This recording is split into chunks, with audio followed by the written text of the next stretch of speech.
Bob, welcome to the show. Good morning, good evening. Good morning to me, right? But good evening to you. How are you? I'm good, and I just had to bite my tongue, so that we don't already go into the juicy bits of the conversation before we hit the Uh, record button. Um, so I'm excited because I think we both have a passion for facilitation and leadership and the intersection of the two and what it really means. Um, and yeah, so I'm curious, and I always start at the beginning. When did you start calling yourself a facilitator? And actually, do you? That's a great question. Do I? Yes, I do now for sure because I really try to make sure it's clear what I do and where some of my strengths are. When did I? Probably earlier on in my leadership career and my research and professorship that I really recognized that my role as the instructor was not just to shovel information at people, but to actually step back, put some pieces out in front of the group and let them make sense out of it. Um, in fact, one of my mentors, if I could tell you a quick story, one of my mentors got pulled into a workshop many years ago, and he shared this with me as I was kind of maturing and trying to learn all this stuff. And I worked under him in a master's of psychology program, and I was teaching. And he said, I had a colleague that had a training contract with an airline company, and he said, the facilitator's out sick. I need you to show up and go facilitate this. And it was airline safety with pilots and the stewards and stewardess, the flight attendants. And he said, I don't know anything about airplanes. Like I've been on some, but that's about it. He said, here's the thing.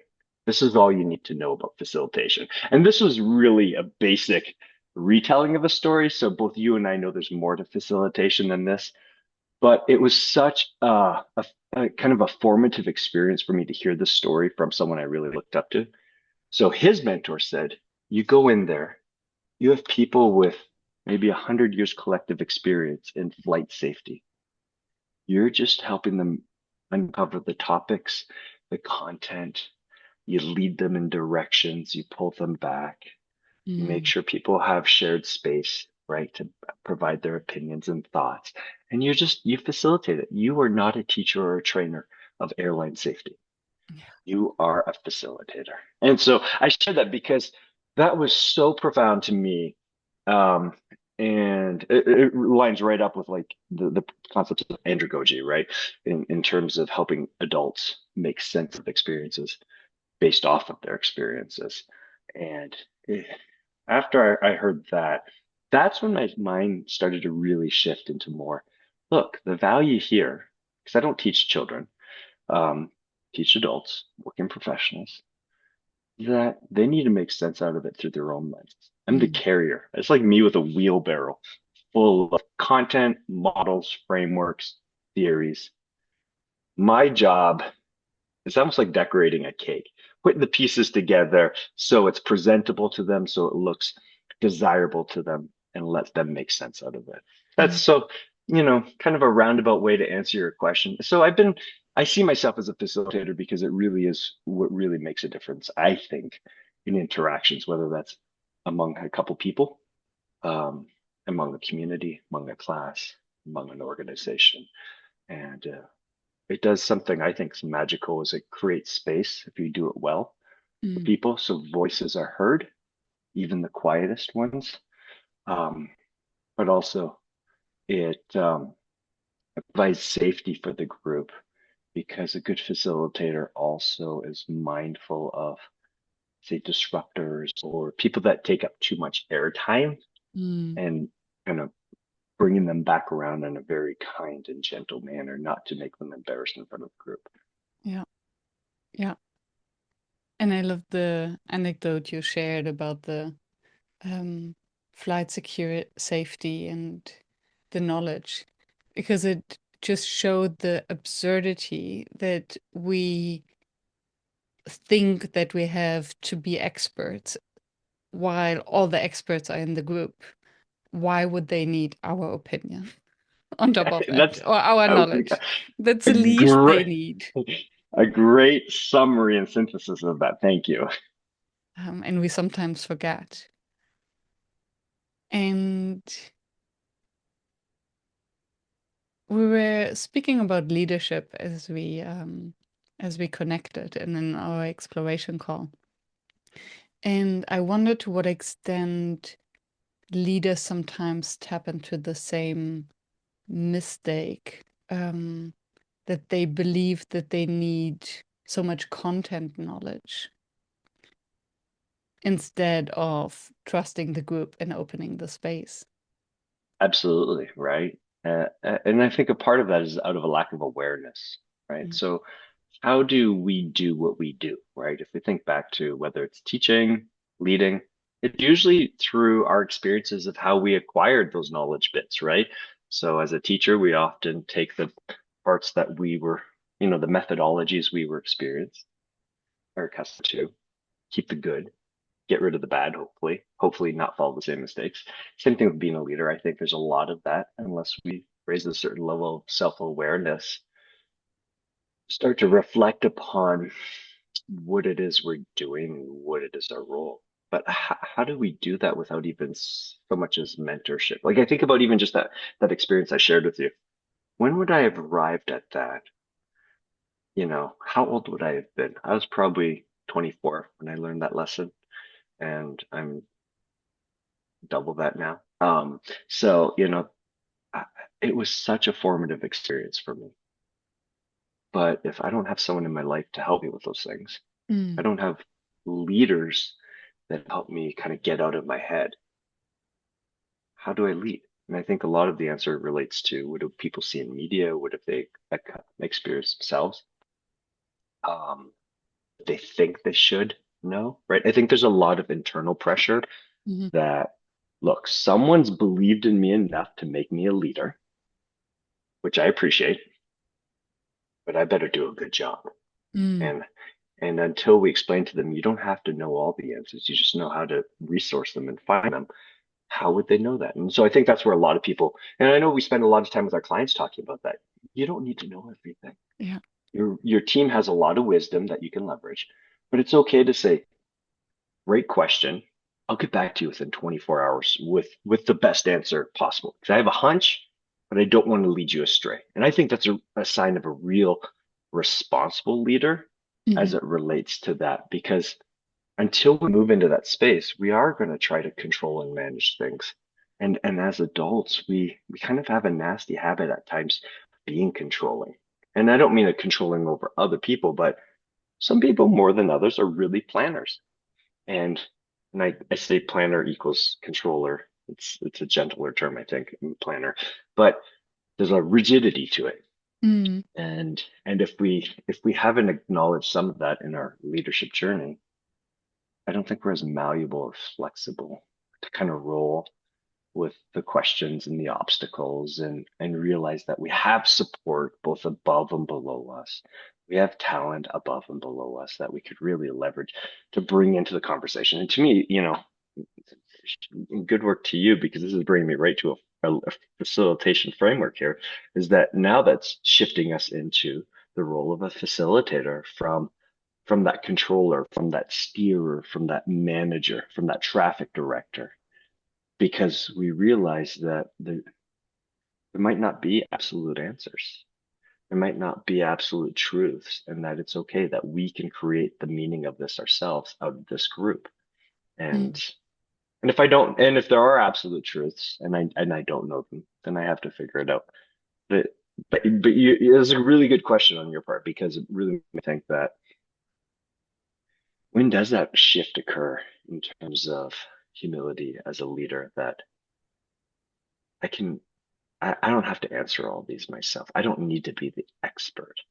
And I think about the certain industries that people get promoted through, and we work with a variety of these, that when they were in the seats below that leadership seat, they were really the expert, but they got promoted and the industry's changed. And so Mm. they're no longer content experts. they see the world from a bigger point of view. I think IT is a great example of that, and software engineering, those things are really changing. So it's important to realize that just because you're the leader, you might not be the smartest person in the room. Mm. Yeah. And then there's so much to unpack there. What came up for me is there are different motivations that can drive the behavior of leading with too much content and believing that a leader has to have the answers. I think one is the example early on. If we are insecure, Hmm. then the higher the insecurity, the more we want to cover up and pretend that we have all the answer and not let anyone doubt. Yes. So that's basically the sharing or controlling planning out of imposter syndrome. Hmm. I agree. And the other one, I think, is out of pure passion and excitement.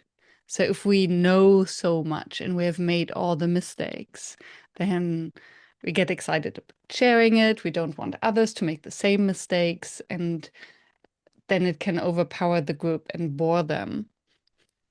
So I think, Yes. but in both cases, it's detrimental to the group. And that's, I think, where Yeah. then the facilitation skills or mindset comes in with um, how much do I have to share and when and by which motivation. Yeah. And even on that concept of motivation, because I'm wrapping up a course in that right now. That sharing out of your wisdom well, let's call that, if it's not welcome, if it's not invited, it's been found to demotivate others, Mm, right? So because it's imposing as opposed to aligning or facilitative. And so there's yes. even more reason for us to move into this facilitation mindset because just because I know the answer doesn't mean I have to be the person that speaks it. Yes.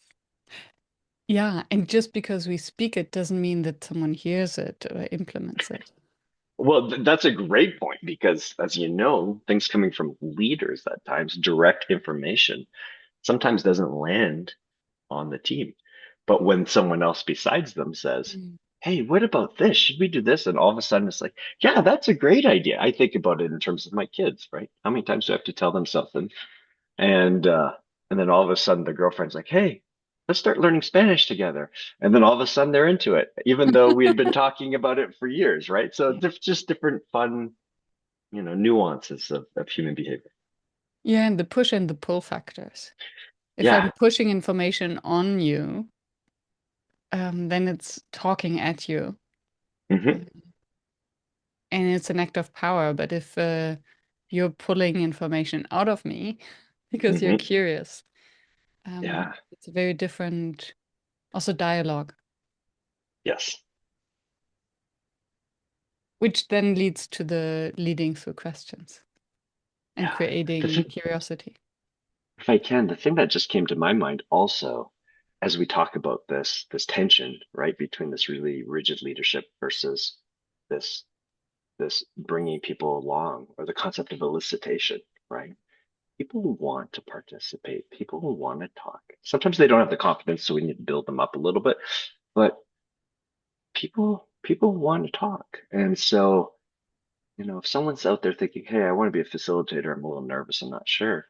Going back to the example I gave with my mentor Jim, people are really happy to speak up and share. Mm, And it to me it makes that concept of leading and facilitation that much easier once you recognize that, at least in our kind of Western individualistic societies, right? The collectivist, it's a little bit different. It's tainted differently. But people want to bring forth ideas to contribute. They mm, want to feel like they're a part of something. At least that's their motivation when they start the job, isn't it? yeah, yeah. And if they, that was one study that really stood out for me. It was Teresa Amabil's progress principle, that the biggest motivator for people at work is a sense of meaningful progress. Mhm. So if they Absolutely. can contribute and see that they are making progress and contributing to this progress, then they will show up and be active. Absolutely. And and still there are cultures where this phrase that you mentioned, oh, let me get back to you, I don't have the answer right now, Yeah. is not appreciated. And I just read a study um, where they found that actually authenticity um, in many corporations is actually punished. So the big title was "What if authenticity, the big promise of authenticity, actually backfires?" Which Hmm. made my heart bleed.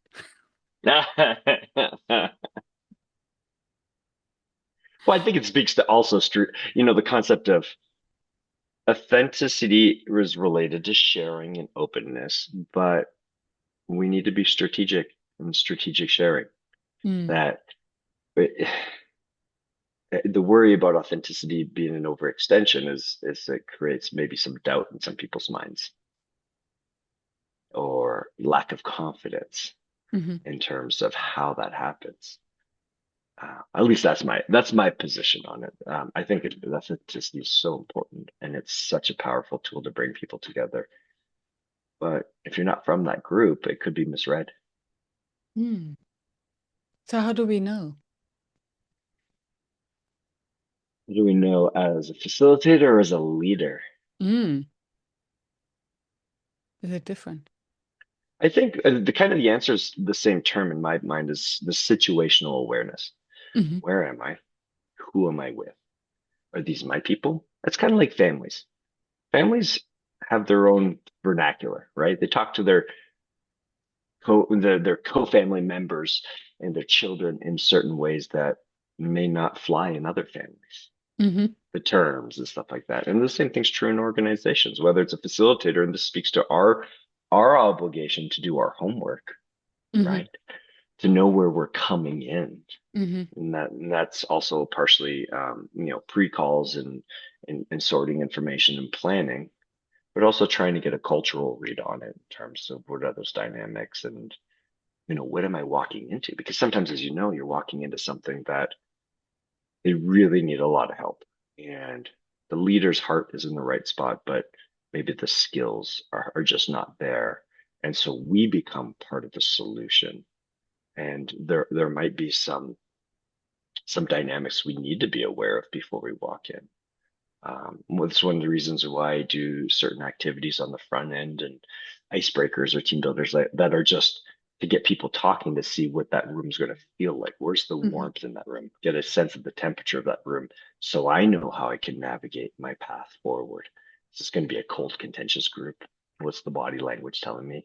Mm. Versus, warm, happy, giddy, excited, interested, and I think that's true for all environments, right? You could walk into, oh, where was I?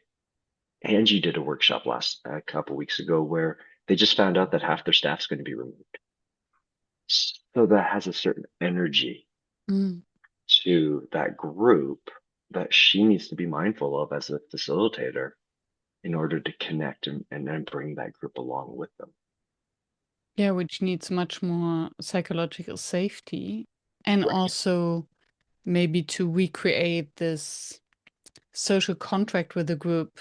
Is this workshop actually what you need right now? Do you have the headspace?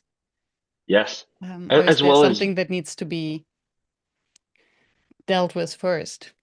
Well, I think that's a great point because that's what I was going to ask you. I know for me, we always leave it open that if we have to talk about something to work through something, because it might be the bottleneck for us to move forward in this process, I'm happy to pause and let's have this conversation Yeah. so that we move through that so that we can get back to where people need to be in terms of their headspace. Yeah, I think otherwise it's like when we have unresolved conflict with someone and we meet them and have to talk about things, it's just, it doesn't work Yeah. because our mind is somewhere else and our reptile brain is telling us this is not safe. This is not safe. Yeah. So You whatever feel we it. are, yeah. Um, Yeah, and I think this is that's why we do need the openness and mental flexibility. Yeah. And what came up to regarding the authenticity in your question regarding leader versus facilitator was also the a question of authority with which we come into the group. Because I think Hmm. as a facilitator, we have a different set of authority in the sense that we are trusted with the process Hmm. and we have to be the courageous ones. Hmm. Maybe also to break some rules or to define new rules for this time that we have together. Whereas the leader um, is has maybe stricter boundaries around what is permitted in the company culture, Hmm. and Yeah. therefore might not be able to lead with their full authenticity um, that they'd wish for. It's not easy, right? It really does speak to, and I love what you do, and I love the question about do you call yourself a facilitator and do you see yourself as one? Because there's a lot of trainers out there. There's a lot of tellers out there. Mm, Facilitation is really like a dance, right? mm, It's like I took dancing classes once, and you have the lead and the follow, and you move together with that group. And that's what skilled facilitators do. They move the group around and, as you mentioned, kind of move into spaces that leaders and organizations can't and pull back when they need to and be mindful of the time and the climate in there, mm, reads the people, yeah. determine, how are people reacting to certain comments and recognizing that people, personality and behavioral styles, some are more inclined to sit back and be quiet. But what's that person doing now when the other group members are talking and their arms are crossing and they're sitting back now and they haven't said anything yet? Need to reach out to them and touch it with them to see what's going on, because what's going across their mind right now, because they might need more time to reflect, but maybe I could help speed that up with them directly. Yeah. And the dance analogy makes me think of theory and practice. So you're professor, you're teaching at the university, so you're an academic, Hmm. Hmm. and you facilitate Hmm. and work with professionals, leaders. Hmm. Yeah. To what extent is facilitation something we can actually teach in the classroom? Yeah. Um, So I'll begin with this because your question's a little bit leading when we start talking about academics and students, right? Theory versus practice. And in my programs, I'm super fortunate that all of my students are working professionals. mm, So there's no room for a lack of application. There's okay. no room for a lack of practice, right? So the theories are what they are, but we spend a ton of space in the gray space, ton of time in the gray space, I should say that better, ton of time in the gray space because they know firsthand that certain things don't scale, certain things don't shift. It's great in concept and theory, however, in application. But I also recognize that they come in with a bias to some extent. And that bias is their own informed experiences based off of how they've cognitively reflected upon it.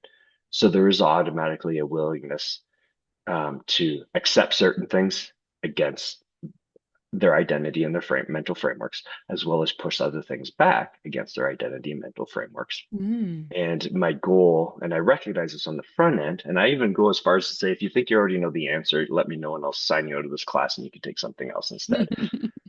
Check your gut at the door, and I'm going to take you through a journey that will test your assumptions, but you have to trust me that where I'm going to take you will be a good space. It'll be safe. It'll be an integration of concepts, theories, and models, but with real world applications and direct examples based on how we've seen this work and how this doesn't work, and how some of these concepts are nice in theory, Mm. but they're slow in practice, or fast in practice, or they don't scale well in some instances.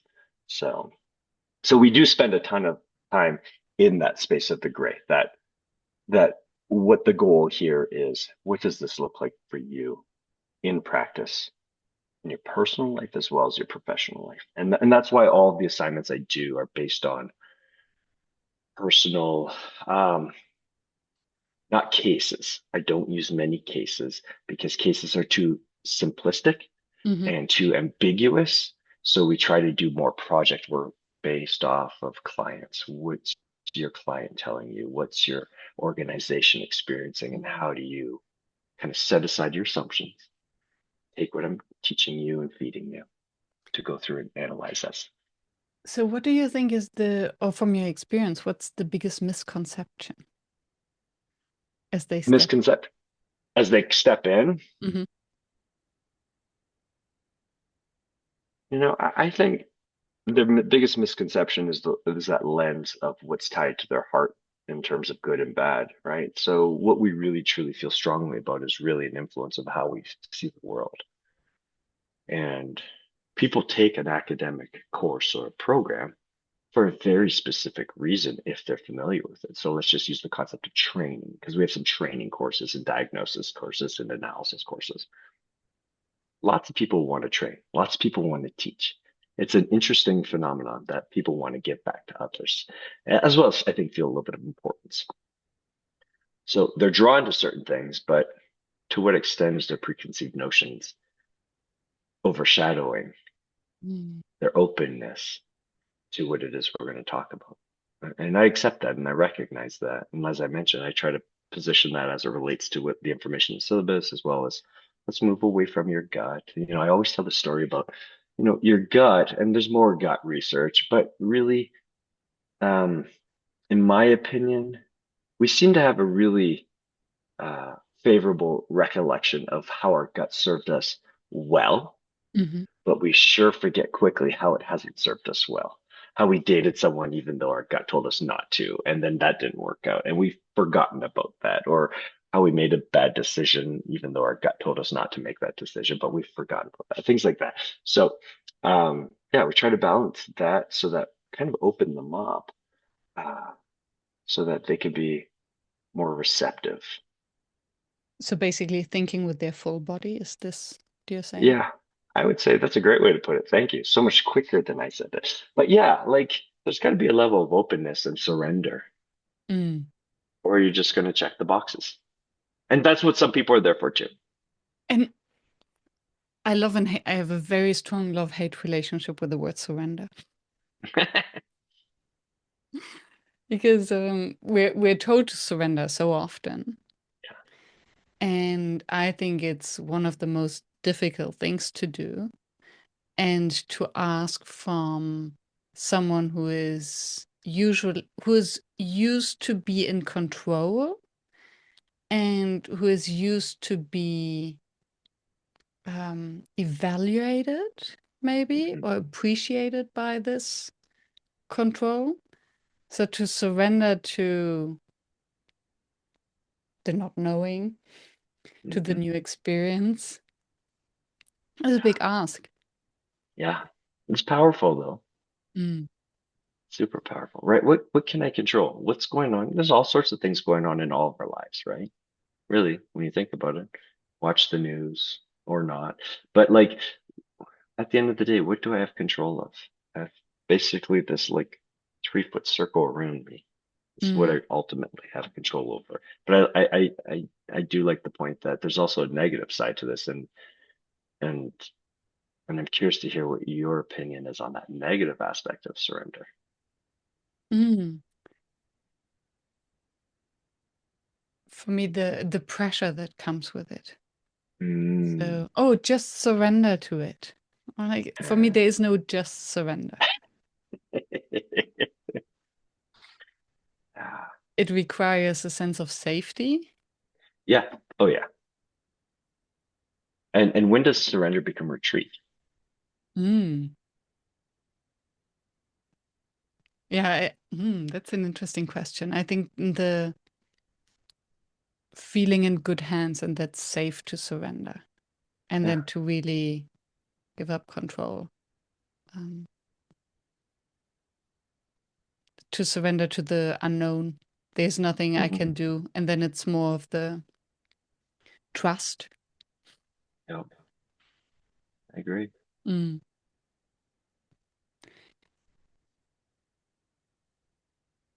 When we speak of control and planning, why do you think that is that there are so many micromanagers out there? Once again, I think it's they don't know. Mm. I'm sure they've received the feedback that they're a micromanager, but what does that truly mean to people? I do certain sessions with clients and I talk about good micromanagement, in fact. Mm.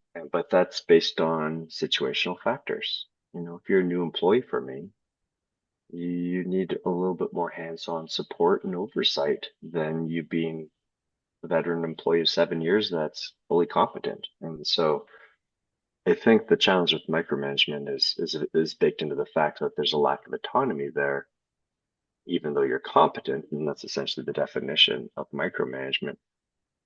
But people, if they don't know what else, that's where we get into this facilitation space as opposed to management space, as opposed to even delegating space. That, but how do we know this if we've never been taught this? So, if I understand you correctly, or at least that's what I'm just hearing, is that micromanagement could be a safety measure for someone who is lacking the facilitation or the coaching skills, the Hmm. leadership skills that they might need. And then, in Yeah. order to feel valuable, they hang on to the content. Yes. And especially in the case that you mentioned earlier, if someone was promoted because they were the experts. So then it's they know how to do the job. Yeah. So they What? want someone to do the job as they did it instead of giving them space to explore. Well, why do we value so much? And I know this is kind of rhetorical also, but why do we value and prioritize so much content knowledge in terms of like a degree? So degree mastery, whether it's a marketing person, an engineer, whatever it is, to get the job. But that promotion level is not about a certain level of leadership acumen, knowledge, experience. And I think it is about, I think people chalk it up as experience as in time on task in many instances or longevity, but that is not equal um, skill, Mm. facilitation skill, leadership acumen, competence. Is it because it's more difficult to measure? Because I think, it's easy to measure competence in terms mhm, of content. Um, and yesterday I recorded a podcast with Parker, and we spoke about authority and how authority usually comes from content. You're a subject matter expert. But for facilitators, authority comes from more the being mhm. and the mastery of self. Yeah. And that's Well, I very think difficult to put into a metric. unless we all got together and sat down and did it together, right? So at some level, that question, so the question you asked is it's probably easier to manage and measure content than it is this leadership stuff because we have what content outcomes look like Mm. by far and large for any trade and practice and craft, right? Those things exist for leadership. It's just once again, if you're not educated or skilled or knowledgeable in those frameworks, then that makes it very difficult to measure and determine. So I think part of it is that it's not that it doesn't exist, it does exist. It's just once again, we're so green and amateur collectively Mm. as leaders across the board. And I think there's a risk to part of this too, is that highlighting and celebrating people's leadership success, certainly from the outside looking in, may not be true in terms of are they really a good leader? So think about it in terms of we bring in a CEO from a company to speak at a conference we're having. and they're recognized kind of as, wow, that company's really growing, it's really successful, most popular place to work. Who's to say that they actually are good at what they do? Mm. How is that not a coincidence of the talent already within the system? And then you see this, right? When you talk to clients and you talk to if you do analysis and deep dives prior to your sessions, you learn that, oh, this person isn't as effective as they are necessarily. So I think I kind of got us off on a tangent here, but to me, it's about this open-mindedness and fluidity to everything, Mm. that everyone is at different points in their journeys, and that's personal and professional, knowledge and experience, cognitively, and that's something we as facilitators and leaders need to be aware of. Because if we start assuming other people are where we are or understand what we're talking about, and think about you as a younger facilitator trying to get your feet under you, right? Me too. Think of yourself as a younger academic, right? Remember, you had ideas of theses and research in your mind and your heart, but you couldn't articulate it, Still right? true. Yeah, it's a skill that we develop over time, and it really speaks to in my opinion, the value and the utility of really strong facilitators. Mm. And that's such an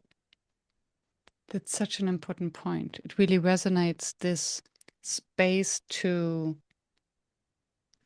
articulate and to develop, because I think what I realize now is playing with AI and these AI powered assistants such as ChatGPT, that it's so easy to polish ideas so that they sound crisp and clear, Hmm.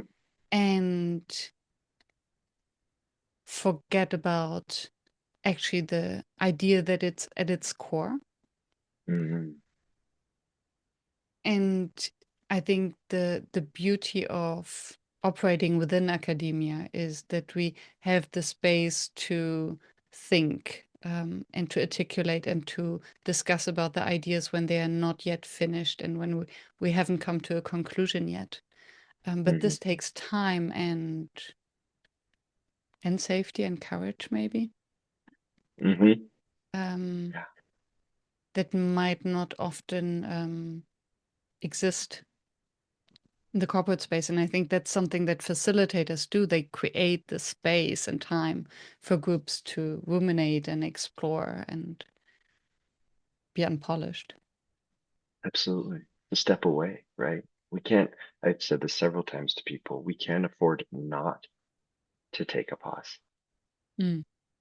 because beautiful things happen when we step away from the office, when we get the team together, that maybe they're dressed down, lighthearted, having some fun, changing the stakes of the meeting, putting the phones away, so that there's a level of healing as well as movement that can occur a couple times a year. Mm. Because you're right, because corporate life does move faster than academic life, right? You think about how many years it takes us to get a curriculum changed and things like that, and it's just ridiculous, that the real world is moving on. So how do we exist? And that's the big challenge, I think, for academics to move into this consulting or this business space, is that how do you move into this real time, fast paced process and be relevant and kind of true to the people you're serving? It's not easy, and it's not for Yeah. everyone. And on the other hand, sometimes the corporate world just moves too fast Yes. and doesn't allow the pause, because sometimes we realize, okay, if we actually wait for a bit and don't respond immediately, the problem is Yeah. solved by itself, or the problem we try to solve is actually not the problem. Yeah. Yeah. Great point.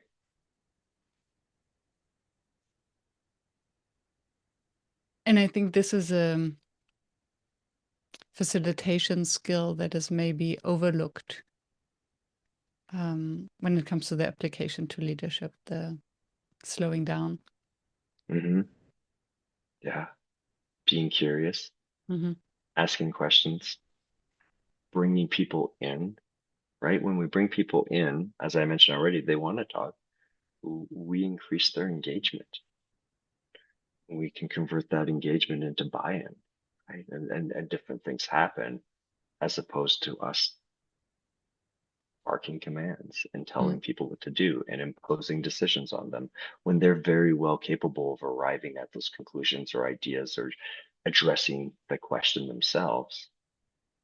We just shortcut it too often when we're in this very transactional leadership framework. And this and when I say transactional, I talk about delegating. I think delegating has its place for newer leaders, green leaders that need to get their heads out of the weeds to see what's really going on and bring their team in to be a part of things. But delegating is not in my opinion, a mature skill for leaders in the sense of, I think facilitation, we outgrow delegation. It's like delegation's the training wheels Hmm.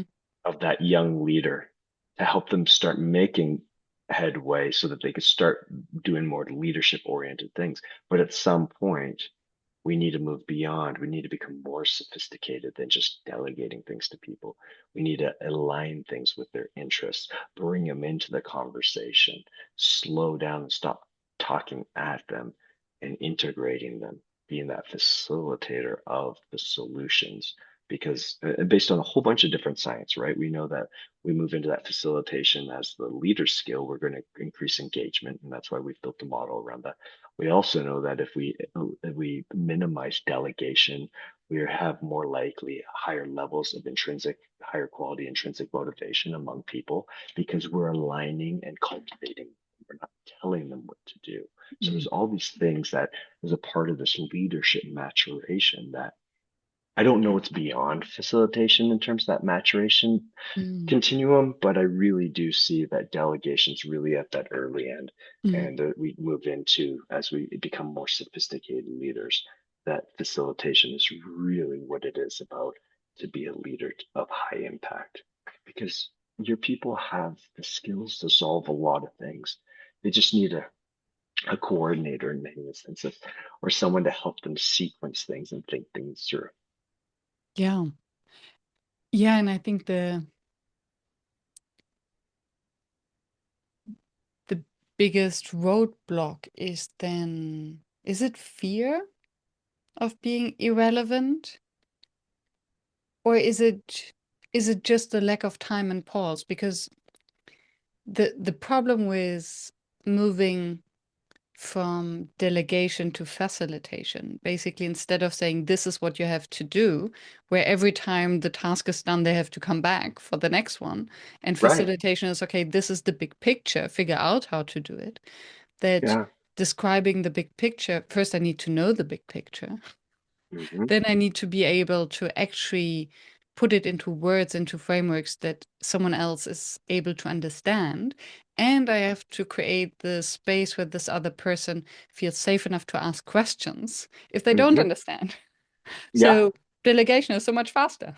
I know, right? It sounds so daunting. I had a potential, I was doing a screening with a potential client, and we went through all his personality assessments and stuff and talked about how we would use this with his team. He's like, there's just so much information here. What do I do with all this?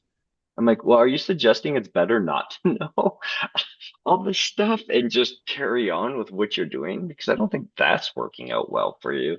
But okay, so I do want to respond to what you just said because this is a common question of, I'm exhausted now at what you're telling me I have to do to be this better leader. This other way sounds easier, Mhm. but there's something that's really beautiful that happens. And to me, I think of it like the roller coaster. When you're doing that facilitation, it's that tick, tick, tick, tick. It's the heavy lift going up the track.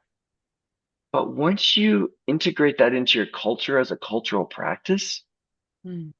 that roller coaster is going to go down the hill and just take off. That those people are going to source information for themselves differently Mhm. because they're learning self-reliance and peer reliance and as opposed to leader reliance, Mhm. right? You move from this like I'm the leader, I'm the power over person to I'm the power with, or I'm going to give you the power to help solve these solutions. We just need to make that conversion. And that's what that tick, tick, tick, tick up is, that eventually the other side of this is that once you've done this and your team leans into it, and because you were talking about this, that purpose and that progress is really important. That's what occurs in this process. Mm. Then they also become more invested in the process, right? They're more engaged. Then they also have higher levels of accountability towards each other as opposed to the leader, right? If the leader's the person that doles out the delegation, the leader is most likely the person that has to doll out the consequences, Mm. as opposed to the peers saying, hey, you're kind of slowing us down. Can you step this up? Or what's getting in the way? How can we help you? As opposed to pulling in that leader, great things are going to happen. But you're right. It's a major shift in mindset, practice, and understanding to get here. But the rewards are amazing. Yeah. And and you build a tight culture that has resilience, that also recognizes that we source information in this group. It's not all based on me. And then also, if I could get off track a little bit, then we hire and we make a bad hire on the team that's a disruptor. We have a greater level of kind of inertia already within our culture to overcome it and to right that bad hire to fit the team. To me, it's a really beautiful thing that's happening when the teams are all leaning in. They have momentum, they have identity, and I tell people, I say, you know, you're one bad hire away from your system being challenged. Mm. So what are we doing to future-proof it in that aspect, so that that person that comes in that might be a little squeaky against the rest of the team can either integrate or exit by this because the team's a part of that solution, whether or not they even know that. Yeah, and that's a very important point, right?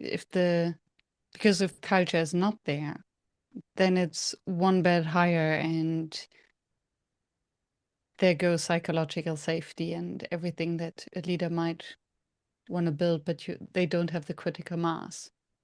Yeah. Think about people you've engaged with in the past that are kind of like, oh, we're good. We don't need assistance. And you're like, I heard otherwise from some of the team members you do. You don't share that necessarily, but they're like, no, no, no, no, we're good. We're good. Things are working out well. And it really is like, are things working out well for this team because of the leader or because of the dynamics of the team? Mm. Sometimes we just get really fortunate that we have a great team that's motivated, that's supportive, it's collegial. And the leader is just a person that's in a role that may or may not be influencing the overall success of the team. Mm.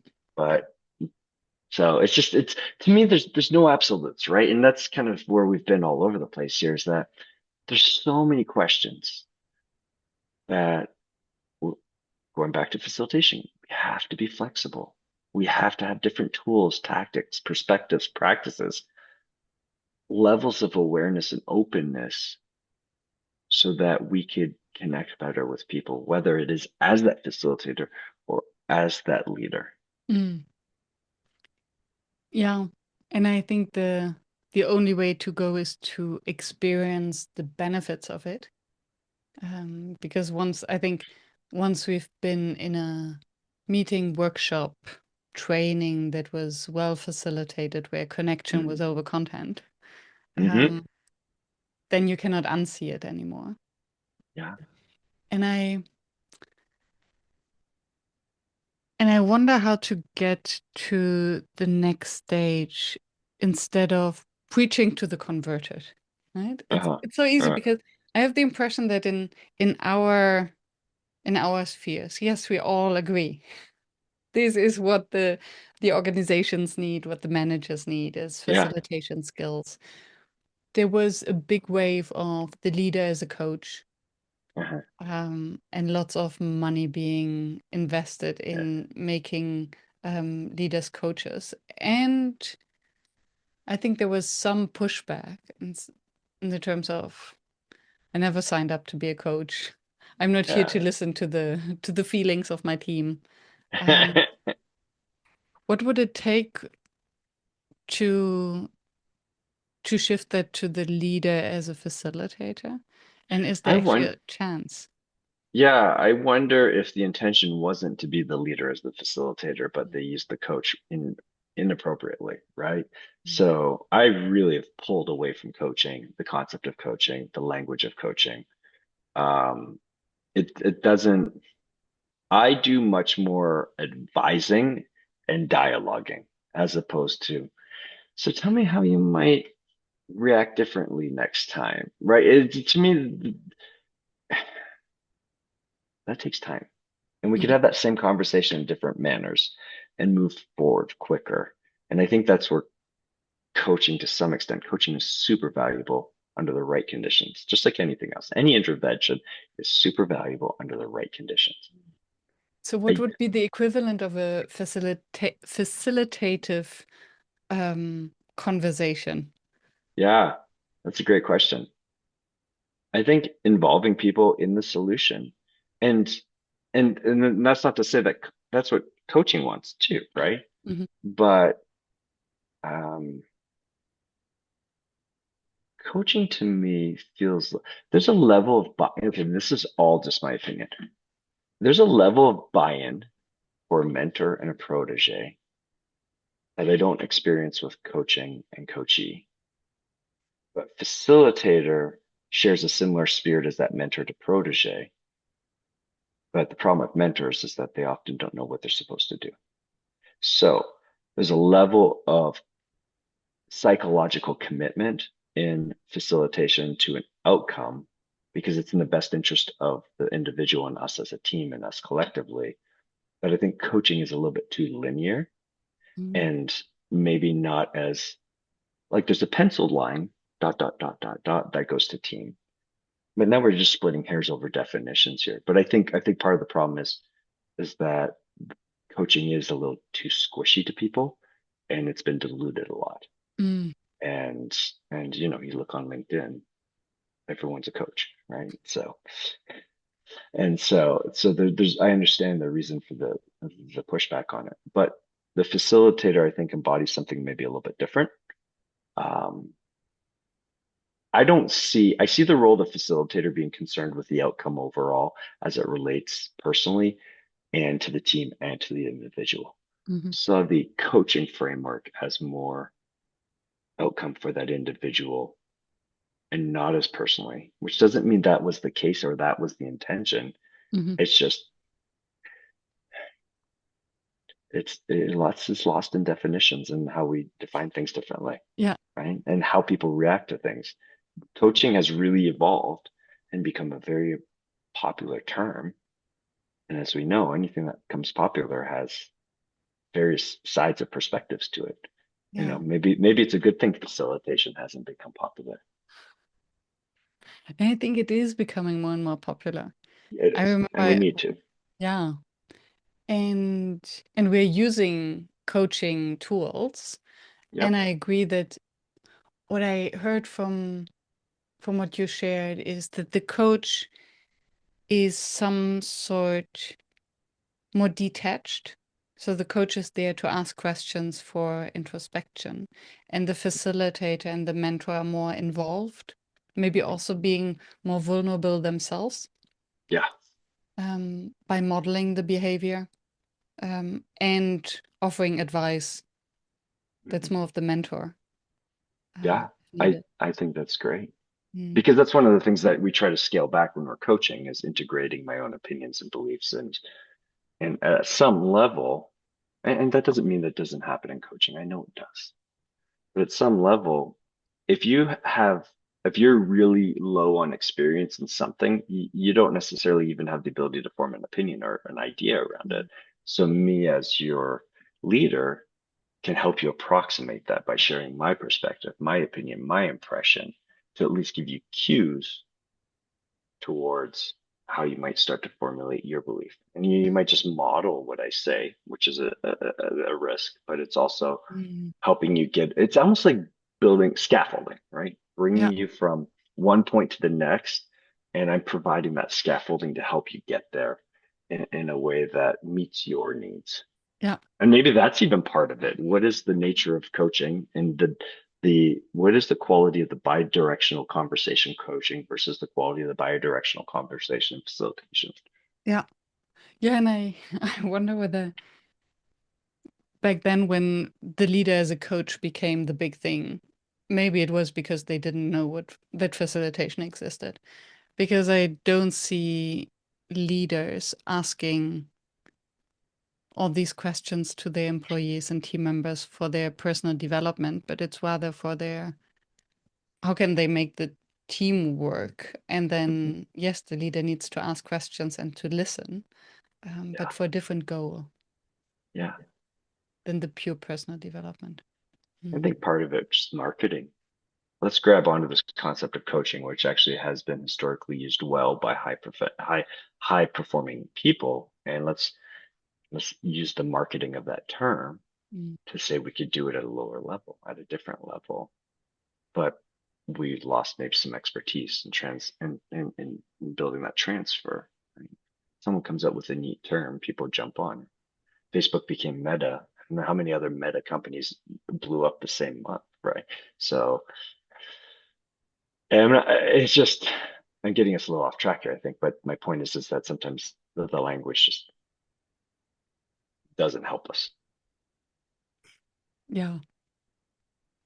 Yeah. Sometimes it liberates and sometimes it locks us up. Yeah, yeah.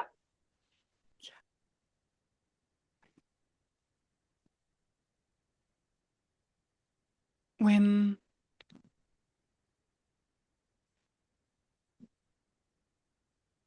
what is the biggest breakthrough that you observe in your, um, let's call them students, although they are adults and professionals?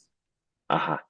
Once, Biggest. Okay, sure. mhm, Yeah. yes. Yeah, keep going. Keep no, no, keep tell me more. Tell me more. Lead me a little bit further with this question. Um, what's their biggest breakthrough as they go through your training? So they learn it, they integrate it, and then what becomes possible, and what is the maybe the mindset shift, or what is the what do they have to let go of? Ego, Mm. their belief that what they know is truth. This is a good question. Well timed. This morning I was reading their reflections in we're in exam week this week, and so their last reflections as it related to the course, and all of them said, "I thought I had this figured out day one. I knew what the answer was going to be, and I thought it would be pretty easy to go through this. And this course was daunting. It really slowed me down in terms of testing my testing my tendencies to jump to my own conclusions as opposed to following the maps and the processes and the models so that I so that I arrive where I should arrive. And they all arrive somewhere different. Like day one, I should do this. I should do a little pre-assessment versus post-assessment of Mm. what do you think the interventions are for these organizations that are your clients based on day one? And I know what most of their answers are going to be coaching and training. Hmm.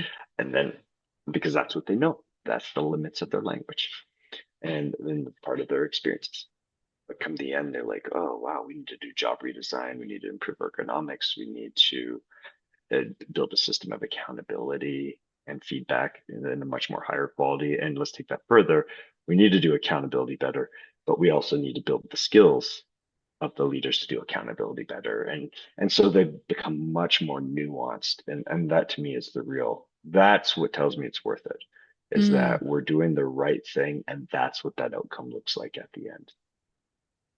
I love that you speak about accountability because I think that's one of the big buzzwords. Everyone speaks about accountability. Also, in facilitators come in and they say, okay, the group has to be accountable. We have to build accountability by the end so that something happens on Monday morning. What are we getting wrong about accountability and how can we really establish it? One of my favorite topics. So, as I mentioned at the beginning of all my sessions, I do some sort of team-oriented conversation. Let's just get people warmed up, icebreaker, team builder, whatever. Not very touchy-feely. I'm not that kind of person.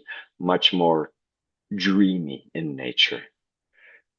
I knew why I was being brought into this group because of a lack of accountability. That the performance was not where it needed to be across the board in the vast majority of people. and they're not holding each other accountable. I started the workshop off with a values exercise, individual values exercise. We had about 95 cards on the table of different values. Everyone collects theirs, reflects upon them, refines their stacks, has conversations, stuff like that.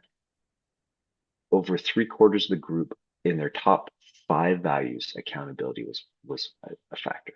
That's what they believe. That's what their values are. And then I ended up writing a blog on this because I've never thought about this before. Do we have the skills to live according to our values? Mm. Mm.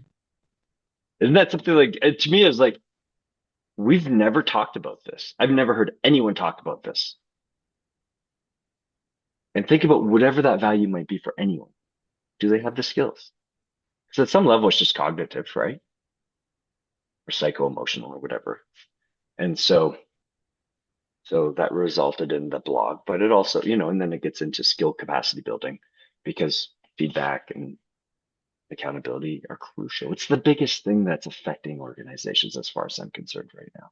And it will always be because there's too many factors about ego, niceties, um, fear, all these different things that get in the way of, having a genuine, loving conversation to say, I really value you and you really need to know this. And this is what happened and this is why. But I'll tell you before we jump into your comments there, this is where I think facilitation, the skill of builds conversational capacity with people in a much deeper level. So that's easier for us to have these ongoing drips of feedback and accountability conversations, both positive and negative, positive or constructive, because we're talking, Mm. we're in this together. And to me, that's the goal. That's the goal, is to move that leader into that more facilitative role where there's regular one-on-ones or regular interactions that we purposefully put drips, and I use the language strips of feedback into things, both feedback up to me as well as down to them. And the more frequently we do this, the kinder it becomes, the less surprises there are, the safer your employees feel because they don't feel like they're going to be reprimanded. Mm. So to me, it's the long game of accountability because the short game of it seems a little scary.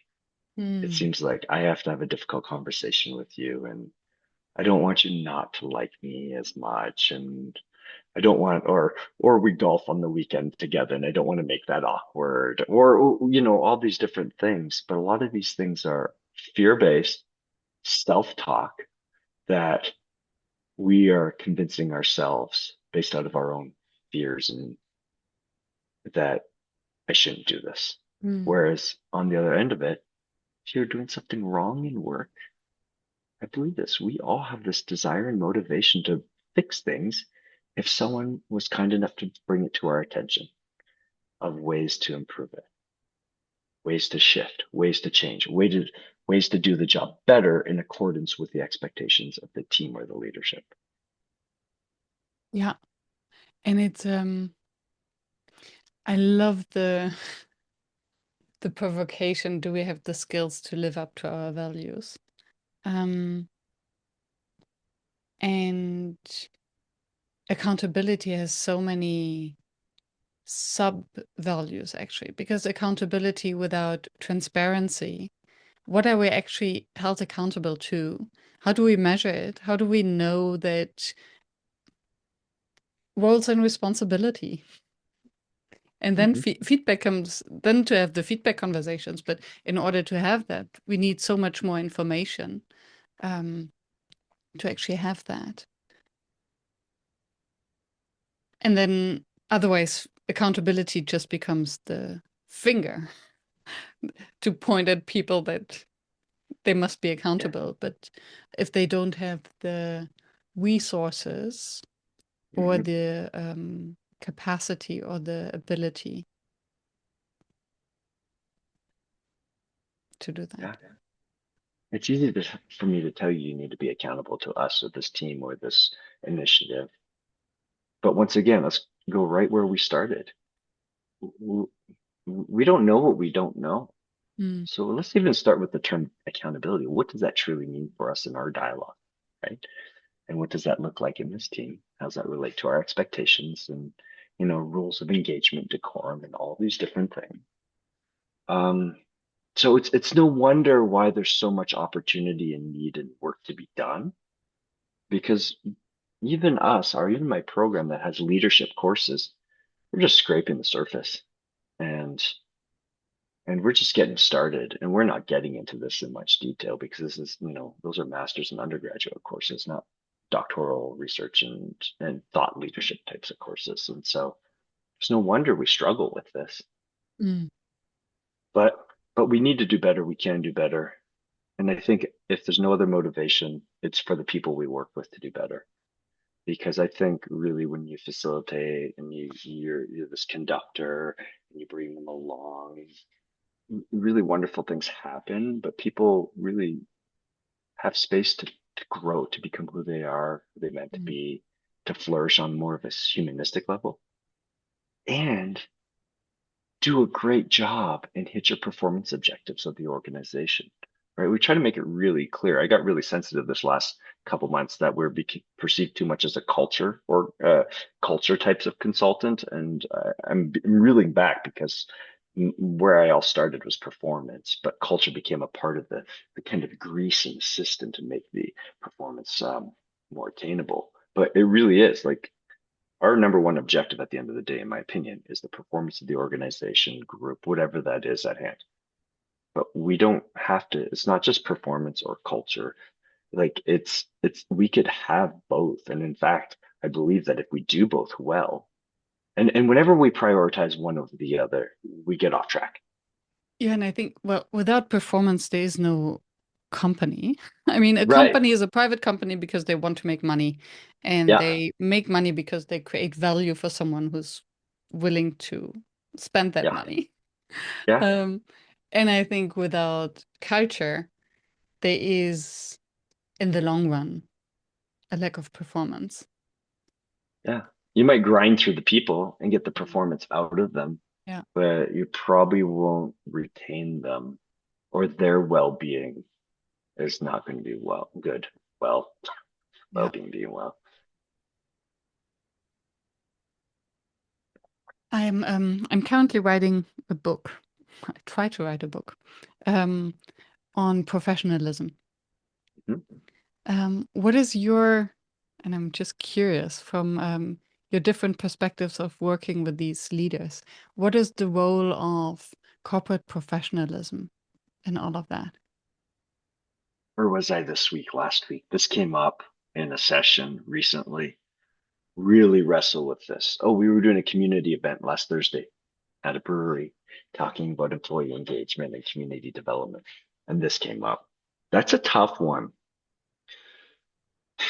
I think without having a definition and a checklist of maybe behaviors tied to what a professional is, it's hard to really make any headway on this conversation. And even that checklist would be informed by whomever created its bias, right? What I wrestle with is how some people, and this is not to be a slight towards anyone. I go to work to get the job done so I don't have to be at work anymore.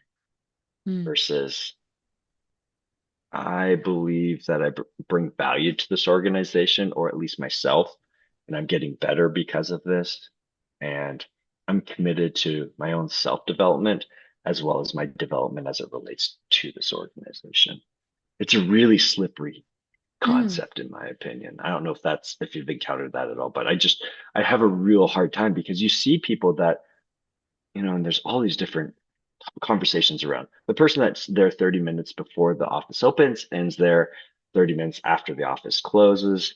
Are they more professional? Well, no, they might just like being there as opposed to being home, Hmm. and everything in between, right? Someone that doesn't need a whole lot of time, like our veterans on our teams, in many instances, I mean, like veteran employees, like the most senior levels, they're so good at their work, they don't need 8 hours a day. And that's partially why they cause problems in some instances, is because they have too much free time. So how do we integrate them into other things to add further value to their life and to the organization?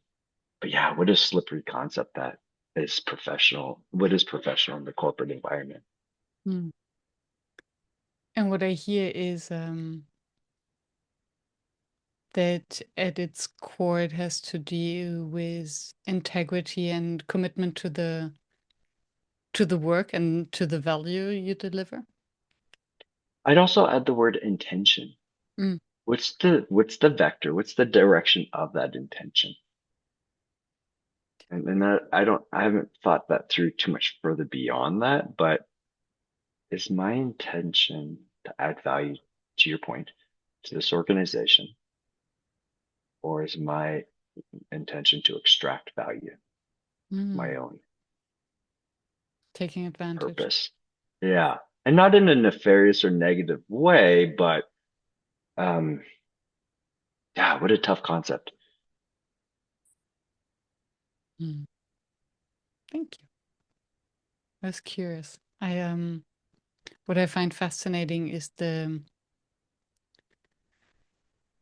concept of looking professional, being professional, and then, as you said in the beginning, that it depends on how it's defined and expected in the different circumstances, um, and how often then it's more about appearing professional than really committing to these to the pure form of professionalism, which has to do Let with me ask, integrity. let me ask you this. How often do you hear people talk about professionalism? And I think about it in terms of one of these concepts that we're wrestling with are, quote unquote, generational workers. Are we having these conversations on the front end of, and part of it's professionalism, part of it's expectations. Hmm. Are we, are we setting people up, whether, regardless of what generation they're from? How are we doing at setting people up to integrate well into this job? Mm. And what does that look like when they might not understand the language, but they might have to look at behaviors? Yes, and how does it relate to the framework of delegation versus facilitation? Hmm. Because if we speaking about professionalism in the context of delegation means do it this way, that's professional. In the context of facilitation is maybe it's less about the form, maybe it's less about the how, but it's about the outcome. Um, Leaving more space for the individual to explore their own. Bring their authentic self in and, Yeah, and influence what that looks like for them. yeah. Yeah, conversations we don't have, right? Too often. I find that one of our biggest deficiencies right now as it relates to organizations is onboarding and doing a good job of culturally specific. And I don't mean I mean culture as in our organizational culture and Mhm. team cultures, specific onboarding.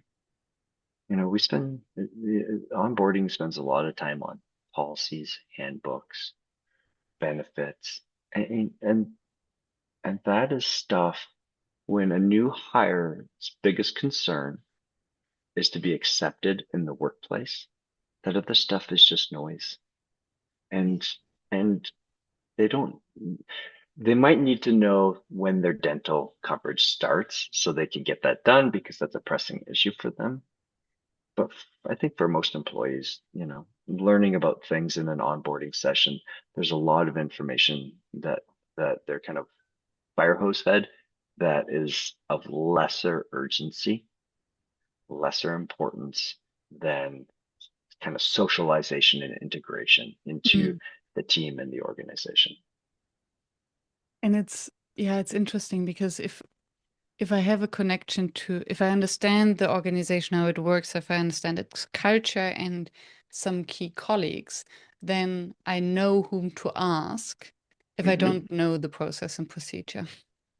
Yeah. So I can either spend the time on learning where to find it myself and what's written in there, or I can learn about the shortcut and what actually really matters, what it all boils down to. It's like Becoming teaching resourceful. first order principles. Yeah. Becoming resourceful. Mm. And how to, and just think about the lesson there that how to find solutions within a system, giving them at least enough insight and comfort Hmm. to feel like they can take that step. Yeah. But that's facilitation again, in my I opinion, was about to say that. Yeah. right? It's that shift in terms of being along with them in the journey Mm. and and giving them the right support as they need it based on their needs, but also, I talk about like the concept of challenge and support. And if you're not familiar with it, it's a theory that a gentleman rolled out, I think in the 50s. And I talk about it with my people as a rubber band. Hmm. So in order to move you into a flow state or just enjoy your work, you need to have the appropriate level of challenge Mm. and the appropriate level of support so it becomes meaningful. But if we take a rubber band, we put too much challenge on it, we stretch it too hard, what happens? It fails. It Mm. breaks. Take a rubber band and we don't put enough on it, what happens? It fails. It doesn't break, but it doesn't work. And so it's that same type of thing in terms of how do we how do we negotiate that within ourselves as we're working with that other person to determine what is it that you need today versus tomorrow versus in the future, now versus later on. What's urgent? What's we can get to that later. Yeah. Yeah. Also to retain the talent. Hmm. It's the most costly, losing talent is the most costly thing a company can endure. Absolutely. Um, Yeah.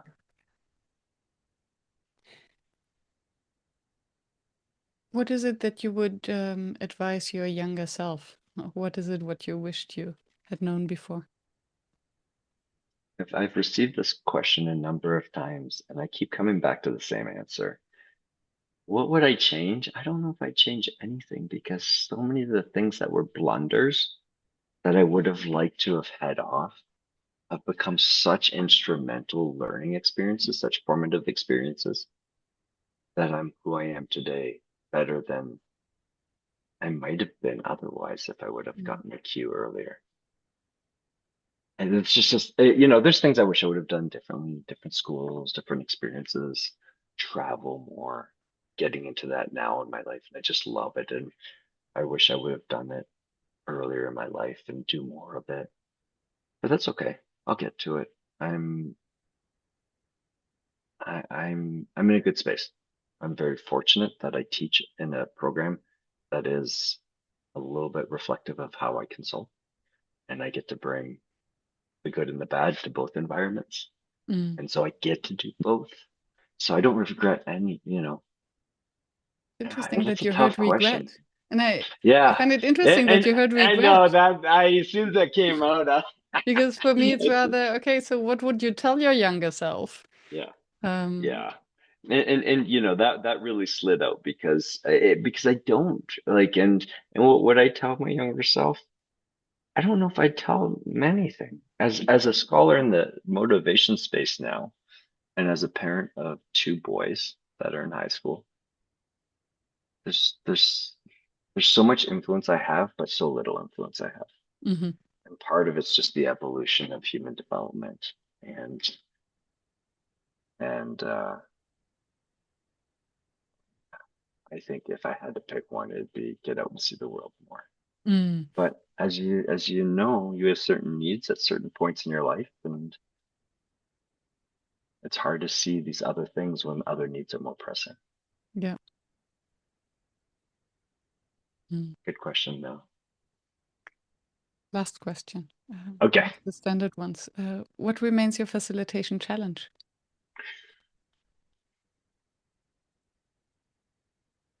yeah, that's a good one.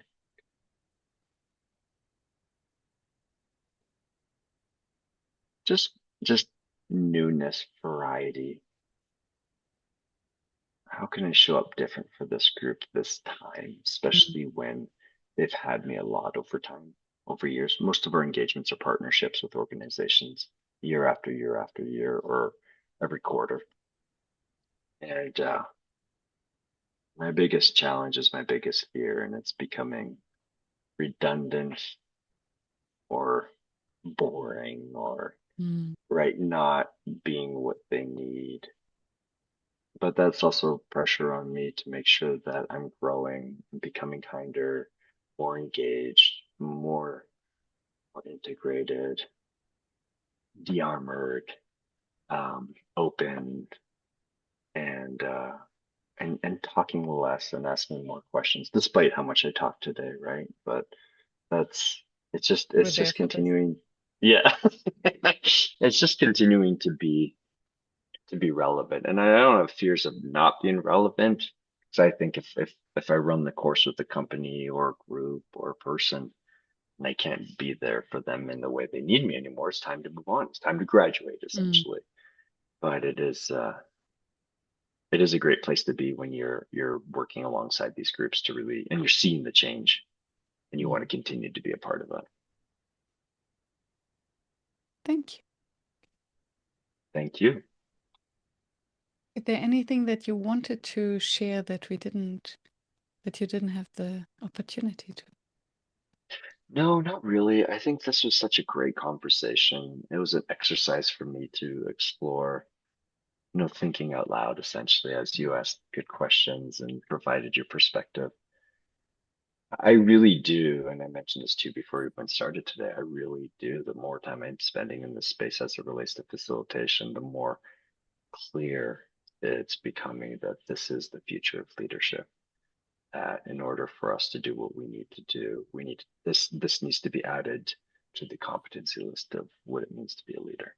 But that at the same time, we need to work on developing what does that look like in that domain, in that structure, under those conditions, as opposed to what you and I do so much of is come in, be the authority or at least the communication expert in that environment and then leave. Mm, How do we what do those targets look like for those leaders? How do we how do we build the capacity for those? thank you. Thank you for your time. Thank you for sharing and exploring. I loved it. It was great. And I will put all the links to get in touch with you and find out about you and your company and your services Wonderful. in the show notes. Thank you so very much. Thank you.